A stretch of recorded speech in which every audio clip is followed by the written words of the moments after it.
இன்னைக்கு நம்ம மத்தியானம் லஞ்ச் மெனு பார்க்க போகிறோம். தட்டில் வந்து நம்ம வெத்தலை பாக்கு, வாழைப்பழம், வளையல், பூ வச்சு தாம்பலம் கொடுக்கும்போது அந்த மாதிரி கொடுக்கலாம். ரமேஷோட ஃப்ரெண்டு, அவனுக்கு வந்து செம்மையாக இதெல்லாம் பண்ண தெரியும். பார்த்துருப்பீங்க, வினோத்.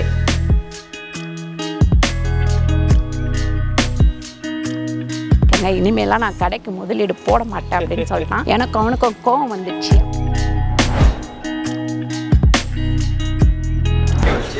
சிறுகீரை உங்க சமையல் மணக்க ருசிக்க அம்மா சமையல் மசாலா ஐட்டம்ஸ், ஊறுகாய் ஐட்டம்ஸ் நம்ம கிட்ட கிடைக்குது. நீங்க கீழே வந்து நம்பர் கொடுக்குறேன், நம்பர்ல கான்டாக்ட் பண்ணுங்க. வணக்கம், நான் உங்கள் அம்மா சமையல் மீனாட்சி. இன்றைக்கி நம்ம ஒரு விளாக் தான் பார்க்க போகிறோம். மத்தியானம் லஞ்ச் மெனு பார்க்க போகிறோம். அதுக்கு முன்னாடி நான் வெளியே சில செடியெல்லாம் வச்சுருக்கேன். அது எல்லாத்தையுமே பாருங்கள். வீட்டுக்கு வெளியில் வச்சுருந்தோம், அந்த செடியை கொண்டு வந்து இங்கே வச்சா அழகாக இருக்கும் அப்படின்றதுனால வச்சுருக்கேன். இங்கே வந்து பார்த்திங்கன்னா நமக்கு வந்து மாடு மேயாமல் இருக்கிறதுக்காக இது போட்டிருக்கோம். ஒரு மாதம் கழித்து நம்ம வந்து இதை எடுத்துடலாம். ஏன்னு கேட்டிங்கன்னா செடி கொஞ்சம் நல்லா மேலே வளர்ந்ததுக்கப்புறம் நம்ம எடுத்தோம்னா மாடு வந்து மேயாது. கொஞ்சம் ஹைட்டு ஏறினதுக்கப்புறம் பாருங்கள், கீழே இருந்து நம்ம கட் பண்ணி மேலே போகிற அளவுக்கு வளர்த்துட்டு இந்த வலையை எடுத்துட்டோம் அப்படின்னா கொஞ்சம் அழகாக இருக்கும். கொஞ்ச நாள் வலையில் வந்து மேயாமல் இருக்கிறதுக்காக இந்த வலை வந்து கட்டியிருக்கோம். மாடு மேயாமல் இருக்கிறதுக்காக இந்த வலையை வந்து கட்டியிருக்கோம். இந்த வேப்ப மரம், ஆமாம், ஒரு வேப்ப மரம் வச்சா நல்லாயிருக்கும் அப்படின்னு சொல்லிட்டு இந்த ஓரத்தில் வேப்ப மரம், நம்ம பழைய வீட்டில் வாடகை இருந்த வீட்டில் 2 சைடும் வேப்ப மரம் வச்சு சூப்பராக வளர்ந்துருந்தது. எப்போவுமே வீட்டுக்கு இந்த வேப்ப மரம் வளர்ந்ததுன்னா நல்ல ஒரு நிழல் கொடுக்கும், நமக்கும் நல்லாயிருக்கும். ரோட்டில் போகிறவங்க வரவங்க ஒரு நிழலுக்கு வந்து நிற்கிறதுக்கும் சௌகரியமாக இருக்கும். அதுக்கப்புறம் இங்கே வந்து ஒரு 2 தொட்டி வச்சுருக்கேன் இந்த சைடில். இது வந்து பார்த்திங்கன்னா பாரிஜாத செடி 2 வச்சுருக்கேன். அதுக்கப்புறம் இந்த இடத்துல தான் நம்ம கடை, இந்த ஸ்க்ரீன் எதுக்கு கட்டியிருக்கோம் அப்படின்னா வெயில் வந்து சிறில்னு மூஞ்சில் படுது, காய்கறியும் வந்து காஞ்சி போயிடும், சாயங்காலத்துலேயே ஒரு நாள்லேயே வாடி போயிடும். அதுக்காக இது வச்சுருக்கோம். இதுக்கு ஏதாவது ஒரு ஐடியா பண்ணணும், நானும் யோசிச்சுக்கிட்டே இருக்கிறேன் என்ன பண்ணுறது அப்படின்னு சொல்லிட்டு. கூலர் ஒன்று வாங்கி தரேன்னா ரமேஷ் வந்து வாங்கி தர மாட்டான்ல, கடையில் வந்து வர்ற காசில் வாங்கிக்கோங்க, இனிமேலாம் நான் கடைக்கு முதலீடு போட மாட்டேன் அப்படின்னு சொல்லிட்டான். எனக்கு அவனுக்கும் கோவம் வந்துச்சு, போடா நீ வாங்கி தர வேணான்னு விட்டுட்டேன். அதுக்கப்புறம் இங்கே வந்து பார்த்திங்கன்னா செம்மையாக எல்லா செடியும் அழகாக வச்சாச்சு. இதெல்லாம் கொடி மேலே ஏறி பூ பூக்கும் போது சூப்பராக இருக்கும். இங்கேயும் கொஞ்சம் மாட்டி வச்சுருக்கேன். அதுக்கப்புறம் பாருங்கள், குட்டி நம்ம 5வது வீட்டில் ஒரு குட்டி மரத்தில் வாழைக்காவா வாழைப்பழம் மரத்தில் கொலத்தள்ளி இருக்குது. இவங்க எல்லாரையும் வேடிக்கை பார்க்கணுன்னு ரொம்ப ஆசைப்பட்டாங்க. ஜன்னலில் வச்சுன்னு இங்கே கொண்டு வந்து வச்சுட்டேன். செம்ம விசில். அது இப்போ மூட் அவுட் போல் இருக்குது, அதனால் அமைதியாக இருக்காங்க. இங்கே வந்து பார்த்திங்கன்னா இவங்க 5 பேரும் அழகாக இந்த குட்டி போட்டது எல்லாம் வளர்ந்துருச்சு, அவங்களே சாப்பிட ஆரம்பிச்சிட்டாங்க. இன்னொருத்தவங்க சொன்னாங்க, அந்த மாதிரி வந்து லவ் பேர்ட்ஸ் வந்து வச்சுக்காதீங்க, அதுலேருந்து ஏதோ பவுடர் மாதிரி விழுமா, குழந்தை இருக்க வீட்டில் வச்சுக்காதீங்க அப்படின்னு சொல்லிட்டு, அதனால இங்கே வெளியே கொண்டு வந்து வச்சுட்டோம். வீட்டுக்குள்ளே வைக்கல. ஃபஸ்ட்டு வீட்டுக்குள்ளேன்னா செக் பண்ணாமல் இருந்த தொட்டு அருண் வந்து கொண்டு வந்து வச்சான். அதனால சரி பரவாயில்ல இருக்கட்டும், எங்கேயாவது ஒரு இடம் பார்த்து செக் பண்ணிக்கலாம் அப்படின்னு சொல்லிட்டு இங்கே வச்சுட்டோம். அங்கே வச்சுருந்தோம், இப்போ கொண்டு வந்து இங்கே வச்சுட்டோம். இது என்ன இதுக்குள்ளே விட்டால் தான் குஞ்சு பொரிக்கும், இதெல்லாம் வந்து அருண் தான் பார்த்துப்பான். அதுக்கப்புறம் இந்த கொட்டாங்கச்சி எதுக்கு வச்சுருக்கோம் அப்படின்னா சாம்பிராணி போடுறதுக்காக. தூக்கி போட்டால் அப்புறம் கிடைக்காது, அதனால் வச்சுருக்கோம். அதுக்கப்புறம் பார்த்திங்கன்னா இங்கே காய்கறியெல்லாம் வாங்கிட்டு வந்து கொஞ்சம் கடைக்கு வாங்கிட்டு வந்து கொஞ்சம் கொச்சன்னு இருக்கும். இதெல்லாம் அடுக்கணும், வேலையெல்லாம் முடிச்சுட்டு வந்து தான் அடுக்கணும். அது வரைக்கும் இங்கே கொச்சன்னு இருக்கும். அதுக்கப்புறம் கோழி வந்து எல்லாரும் கேட்டிருந்தீங்க. அம்மா வீட்டில் விட்டு வச்சுருந்தேன். அம்மா வீட்டில் விட்டு வச்சுருந்தப்போ என்ன ஆயிடுச்சு, 2 கோழியை வந்து நாய் கடிச்சிட்டு போயிடுச்சு. ஒரு கோழி யாரோ தூக்கிட்டு போயிட்டாங்க. இன்னும் ஒரு 2 கோழி இருந்தது. அதுக்கப்புறம் அதை வந்து ஒரு நாள் வந்து சமைச்சு சாப்பிட்ருங்க அப்படின்னு சொல்லிட்டேன், ஏன்னா வேஸ்ட்டாக போகுது அப்படின்னு சொல்லிட்டு. இந்த ஏரியாக்கெலாம் வந்து உங்களுக்கு நம்ம கோழி வச்சுக்கிறது செட் ஆகாது அப்படின்னு சொல்லிட்டு நான் அதை விட்டுட்டேன். அதுக்கப்புறம் இது வந்து ஆகாச தாமரை, கருடன் கிழங்கு, மறந்துட்டேன் சாரி கருடன் கிழங்கு. இது வந்து வாசலில் கட்டிட்டு தண்ணி வந்து தொளிச்சுட்டுக்கிட்டே இருந்தால் பாருங்கள் சூப்பராக வளர்ந்துருக்கு. பார்த்திங்களா, இந்த மாதிரி வளரணும் இந்த செடி, வேர்லாம் விட்டு வளர்ந்துருக்கு பாருங்கள். உங்களுக்கு திஷ்டி இந்த மாதிரி ஏதாவது வீட்டில் வந்து சரியில்லை அப்படின்னாக்கா நீங்கள் இதை வாங்கி மஞ்சள் தடவி குங்குமம் வச்சு இப்படி வாசலில் கட்டுங்க. அது அழகாக வளர வளர நம்ம ஃபேமிலி நல்லாயிருக்கும் அப்படின்னு சொல்லுவாங்க. நான் இன்னொன்று வந்து மேலேயும் ஒன்று வாங்கிட்டு வந்து வச்சுருக்கேன். அதுக்கப்புறம் இங்கே பாருங்கள், நான் வந்து ஒரு தடவை அம்மா வீட்டு சமையலில் பண்ணி காமிச்சிருப்பேன். இந்த நூல் சுற்றிட்டு போடுங்க வைங்க அப்படின்னு. இவ்வளோ தூரம் இது வளர்ந்துருச்சு. இனிமேல் இதை வந்து கயிறு கட்டி விட்டோம்னா அப்படியே இந்த ஜன்னலில் வந்து கொஞ்சம் படர வைக்கலான்னு ஒரு ஆசை. பார்ப்போம் என்னோடய ஆசை எவ்வளோ தூரம் நிறைவேறுதுன்னு தெரியல. அதுக்கப்புறம் இது வந்து பார்த்திங்கன்னா நம்ம வீடு கிரகப்பிரவேசம் பண்ணப்போ அந்த சாம்பலும் அதில் உள்ள பைசாவும் கட்டி வச்சுருக்கேன். இங்கேயும் ஒரு கருடக்கிழங்கு வந்து கட்டி வச்சுருக்கேன். இது இப்போ இந்த அமாவாசை அன்னைக்கு தான் கட்டினேன். அந்த கருடக்கிழங்கு நீங்கள் கட்டணும் அப்படின்னா ஒன்று அமாவாசை அன்னைக்கு பௌர்ணமி அன்னைக்கு நீங்கள் வந்து வாங்கிட்டு வந்து கட்டுங்க. அதுக்கப்புறம் எங்கள் செல்லக்குட்டி வந்து கம்முன்னு படுத்துக்கிட்டே இருக்கும். அவங்களுக்கு அந்த ஃபேனை வந்து போட்டு விட்டால் போதும், அவங்க பாட்டுன்னு பார்த்துக்கின்னு விளையாடிட்டு இருப்பாங்க. ரொம்ப ரொம்ப தங்கமான செல்லக்குட்டி இது. ஏன்னு கேட்டிங்கன்னா எந்த தொல்லையும் யாரையும் பண்ணுறதில்ல. சாப்பிடும் போது தூக்கம் வரும்போது தூக்கம் கூட இப்போ எங்களை தொல்லை பண்ணுறதில்ல. விளையாடிக்கிட்டு அவளே தூங்கிடுறா. அதெல்லாம் சமத்து தான். பசிக்கு மட்டும்தான். ஏன்னா பசிக்கு வேறு வழியே இல்லை. இவங்க தான் கொடுத்தாவனா அழுதாதான் கொடுப்பாங்க அப்படின்னு சொல்லிட்டு அழுவாங்க அந்த அம்மா. பட்டு தங்கமணி வைரம் என்னங்கடி இங்கே பாருங்க. இதோ சூரி மாமா கல்யாணத்துக்கு நீங்கள் என்ன போட்டுப்பீங்க? லெகங்காவை போட போகிறீங்க? பட்டு பாவாடையா கட்டிக்க போகிறீங்க? பாப்பா பட்டு பாவாடை கட்ட போகிறீங்களா? லெகங்கா போட்டுக்க போகிறீங்களா?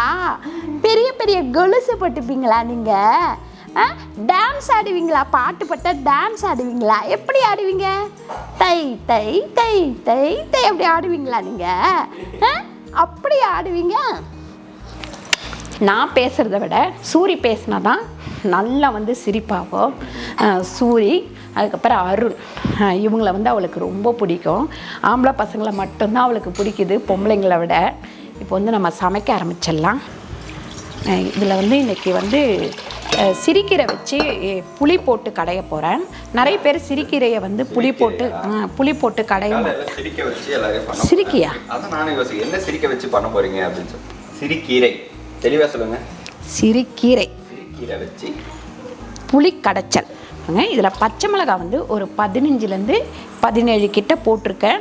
அதுக்கப்புறமா நம்ம வந்து இதில் தக்காளி போட்டுக்கலாம். கீரை வேக ஒரு 4 தக்காளி போட்டுக்கலாம். 4-5 தக்காளி போட்டிருக்கேன். அதுக்கப்புறம் பார்த்திங்கன்னா வெங்காயம் வந்து ஒரு வெங்காயம் தான் இப்போ போட்டிருக்கேன். அது வந்து நல்லா கொஞ்சம் கொதிக்கட்டும். உப்பு வந்து ஒரு 1.5 ஸ்பூன் போட்டுருவோம். இது நல்லா கொஞ்சம் வேகட்டும். இதில் வந்து பார்த்திங்கன்னா ஒரு வெங்காயம் 4 தக்காளி பச்சை மிளகாய் ஒரு 15 பூண்டு வந்து ஒரு 20 பல்லுக்கிட்ட பூண்டு சேர்த்துக்கலாம்.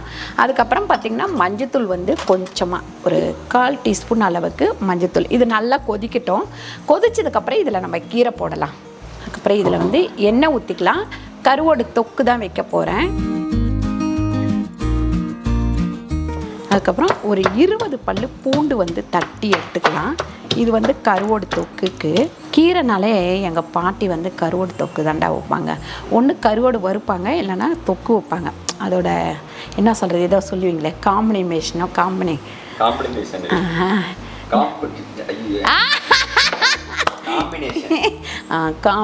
என்னையே மறக்க வச்சிடுறீங்க கொஞ்சம்.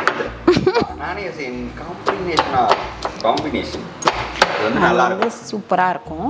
அதனால் அந்த மாதிரி இது வந்து எப்படின்னா பூண்டு தக்காளி போட்டு தொக்கு மாதிரி வைக்க போகிறோம். அப்படியே பாருங்க. கடுகு வந்து ஒரு 3/4 ஸ்பூன் அளவுக்கு கடுகு சேர்த்துக்கலாம்.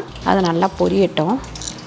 இதில் வந்து பார்த்திங்கன்னா சர்க்கரை, டீத்தூள், காப்பித்தூள் வச்சு இங்கே வச்சுட்டேன். இன்னும் எழுதி இதில் ஒட்டிட்டோம். இந்த இடத்துல ஒட்டிட்டோம்னா அது அதே இடத்துல வைக்கலாம். நம்ம அது எவ்வளோ தூரம் வைப்பாங்கன்னு தெரியாது. பூண்டு சேர்த்துக்கலாம். இதில் பார்த்திங்கன்னா கருவேப்பிலை கொஞ்சம் சேர்த்துக்கலாம். பூண்டு நல்லா செவந்ததுக்கப்புறம் ஒரு 5-6 தக்காளி நறுக்கி வச்சுருக்கேன், அதையும் சேர்த்துக்கலாம்.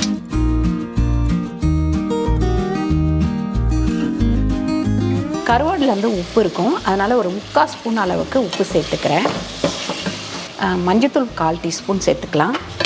இப்போ இது கொஞ்சம் நல்லா வதங்கட்டும். பூண்டு வந்து கொஞ்சம் கலர் வந்ததுக்கப்புறம் தக்காளி போடுங்க. அப்புறம் முட்டை வந்து வேக வச்சுருக்கேன், அதுக்கப்புறம் அதை வறுத்து எடுத்துக்கலாம். இந்த மாதிரி நல்லா வதங்கிட்டு இருக்கும் போது நம்ம காஷ்மீர் மிளகாத்தூள் 1 ஸ்பூன் சேர்த்துக்கலாம். இதுனா மிளகாத்தூள் சூரி இங்கிலீஷில் எழுதி வச்சுருக்குதுங்க. நம்ம கஸ்டமர்ஸ் இது எதுக்காக நாங்கள் இங்கிலீஷில் எழுதி வச்சிருக்கோன்னு பார்த்தீங்கன்னா, நம்ம கஸ்டமர்ஸ் சில பேருக்கு வந்து தமிழ் தெரியாது, பெங்களூரில் இருக்கோம், அதை படிக்க தெரியல. ஒரு கஸ்டமர் என்ன பண்ணாங்க, கிட்டத்தட்ட ஒரு 3000 ரூபாய்க்கு ஏதோ பார்சல் எல்லாமே வாங்கிட்டு கொரோனா டைம்ன்றதுனால வாங்கி வச்சுட்டாங்களாம். அதில் ஏன் யூஸ் பண்ணட்டு ஒரு மாதம் கழிச்சு கால் பண்ணுறாங்க. எனக்கு எல்லாமே தமிழில் இருக்குங்க, ஒரு மாதமாக நான் உங்ககிட்ட ப்ராடக்ட் வாங்கி யூஸ் பண்ணாமல் வச்சுருக்கேன் அப்படின்ட்டு ஒரு மாதம் கழிச்சு ஃபோன் பண்ணி கேட்டாங்க. ஸோ அதுக்கப்புறம் தான் என்ன பண்ணோம், இங்கே வந்து நம்ம மாற்றிட்டோம் இங்கிலீஷில். அப்போ என்ன மாதிரி ஆளுங்களா எது அதுக்கு இனிமேல் பிரிண்ட் இங்கிலீஷ் தமிழ் ரெண்டு அதை பண்ணு ஃபர்ஸ்ட். அதான் இப்போ இது என்ன மிளகாத்தூள்னு சொல்லி பார்த்தீங்கன்னா சில்லி பவுடர் 100 கிராம். சரி ஓகே.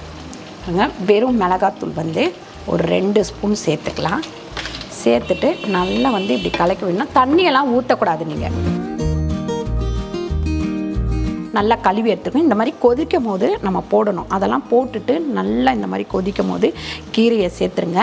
நான் ஏன் இந்த கடாய் யூஸ் பண்ண, நீங்கள் வந்து கேட்டிருந்தீங்க எவ்வளோ பொருள் வாங்கினாலும் பழைய பொருள் தான் யூஸ் பண்ணுறீங்க அப்படின்னு சொல்லிட்டு. இந்த கடாயில் வந்து கீரைலாம் வந்து வேக வைக்கிறதுக்கு நல்லா வசதியாக இருக்கும். அதனால தான் இந்த கடாய் யூஸ் பண்ணுறேன். அதே மாதிரி இதுவும் வந்து நமக்கு வந்து இந்த மாதிரி அடி பிடிக்காமல் நல்லா வரும். அதுக்காக இதை யூஸ் பண்ணுறேன். எல்லா பொருளுமே நம்ம யூஸ் பண்ணிக்க வேண்டியதான், புதுசு பழசு அப்படி கிடையாது. ஒரு சில பொருளெல்லாம் வந்து ஒரு சில விஷயத்துக்காக யூஸ் பண்ணுறதுக்கு வச்சுருக்கிறேன்.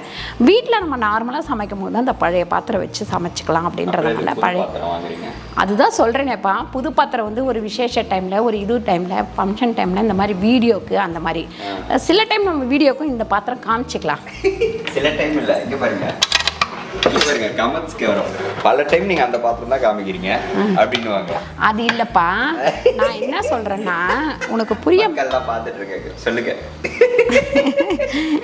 சொல்லுங்க. நான் என்ன சொல்றேன்னா எப்பவுமே புது பாத்திரமே யூஸ் பண்ண முடியாது, பழைய பாத்திரமும் யூஸ் பண்ணணும். ஆனால் எத்தனை பாத்திரம் வாங்கினாலும் எனக்கு இந்த பழைய பாத்திரங்க ரொம்ப பிடிக்கும். ஏன்னா இதெல்லாம் வந்து நல்லா ஸ்ட்ராங்காக சூப்பராக இருக்கும். என்ன பல கமெண்ட்ஸ்லாம் வருது, நீங்களே இவ்வளோ பாத்திரம் வச்சிருக்கீங்க, மருமக பத்தின பாத்திரம் எங்கே அடுக்குவீங்க? நாங்கள் மருமகிட்ட பாத்திரம் வேணாம். ஆமாம். புளி வந்து பார்த்திங்கன்னா இது பாருங்க, ஒரு பெரிய கோலி உருண்டை அளவுக்கு புளி போட்டுட்டு இதை வந்து தான் நல்லா கிண்டி மூடாமல் வேக வைங்க. கீரையை மூடாமல் வேக வச்சாதான் நல்லா வந்து ஒரு டேஸ்ட் இருக்கும். இந்த மாதிரி நல்லா இந்த எண்ணெய் தெளிஞ்சு இந்த மாதிரி வதங்கணும். நான் தண்ணி ஊற்றலை, இந்த தக்காளி இருக்கிற தண்ணி மட்டும்தான். இப்போ கழுவி வச்சுருக்கிற இந்த வாழைக்கருவடை இதில் சேர்த்துருவோம். கடையில் வந்து இது 10 ரூபா பேக்கெட்டுன்னு சொல்லிட்டு நிறைய கடையில் கிடைக்குது இந்த மாதிரி வாழைக்கருவடை.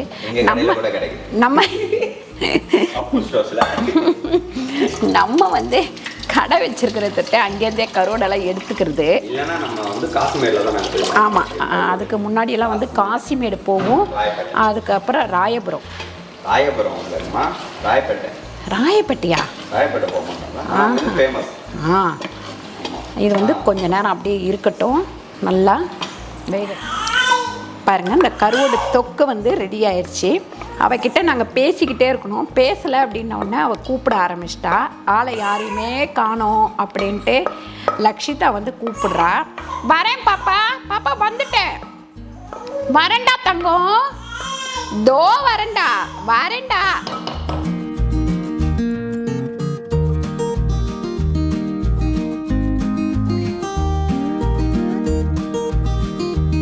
கீரை வந்து நல்லா வெந்துருச்சு. இதை வந்து நம்ம களிச்சட்டியில் போட்டு கடைஞ்சி எடுத்துக்கலாம். அப்போ தான் ஒரு டேஸ்ட் நல்லாயிருக்கும். தண்ணி வந்து இந்த மாதிரி வடிகட்டி எடுத்துக்கோங்க. தண்ணியோடு போட்டிங்கன்னா கடைய முடியாது.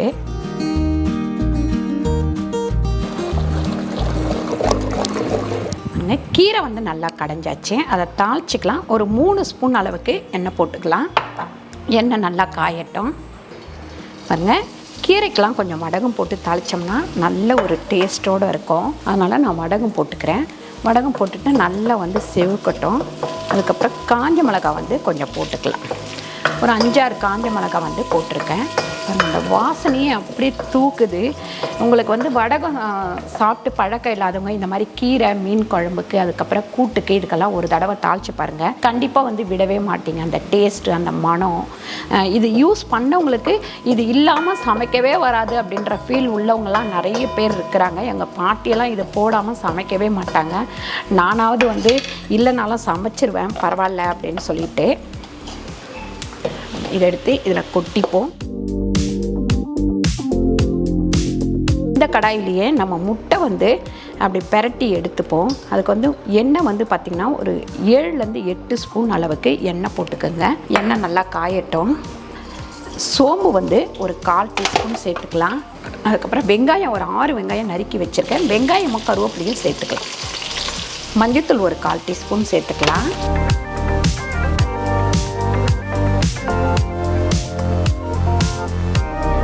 ஒரு 1.5 ஸ்பூன் அளவுக்கு உப்பு சேர்த்துக்கலாம்.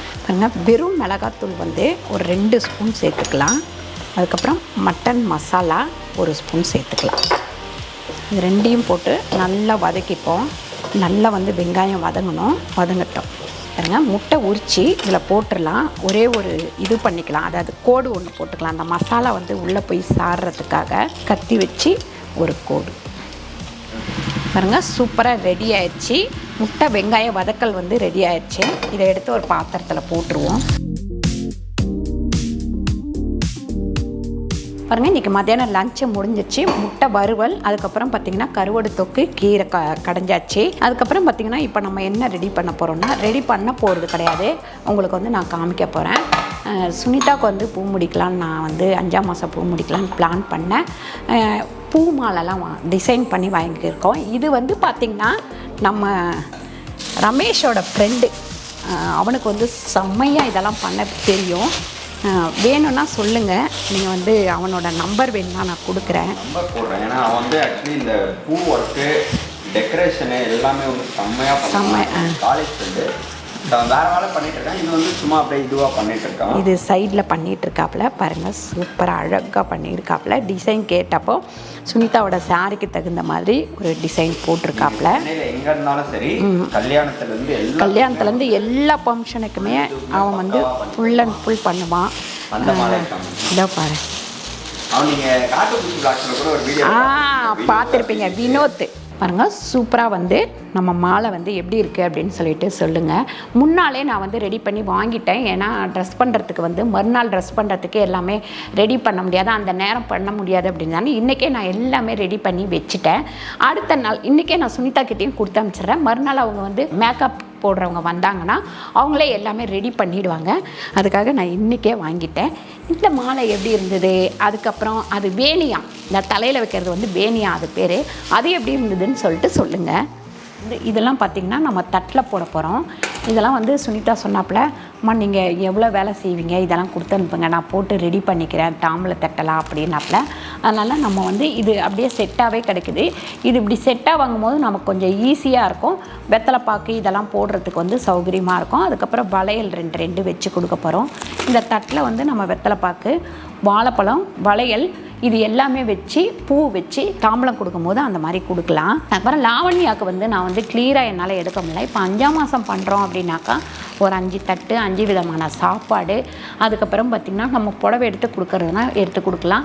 புடவை, மாப்பிள்ளைக்கு வேஷ்டி சட்டை, குழந்தை முதல் குழந்தை இருந்ததுன்னா அதுக்கு ட்ரெஸ்ஸு அந்த மாதிரி எடுத்துக்கணும். இல்லை முதல் குழந்தை இல்லை அப்படின்னா ஹஸ்பண்ட் அண்ட் ஒய்ஃபுக்கு நல்லா வந்து ட்ரெஸ்ஸு அதெல்லாம் எடுத்து கொடுத்துட்டு 5 விதமான தட்டு, 5 விதமான சாப்பாடு இதெல்லாம் கொண்டுட்டு போய் நம்ம வந்து தமிழ் முறை பிரகாரம் எப்படி பண்ணுவோமோ அந்த மாதிரி பண்ணலாம். சுனிதாக்கு வந்து வெறும் நலங்கு வச்சுட்டு இது வளையல் போட போகிறோம், அவ்வளோதான். அவங்கள சாங்கிய சம்பிரதாயங்கள் கம்மி, அதனால் ஈஸியாக முடிச்சுட்டு வந்துடலாம்.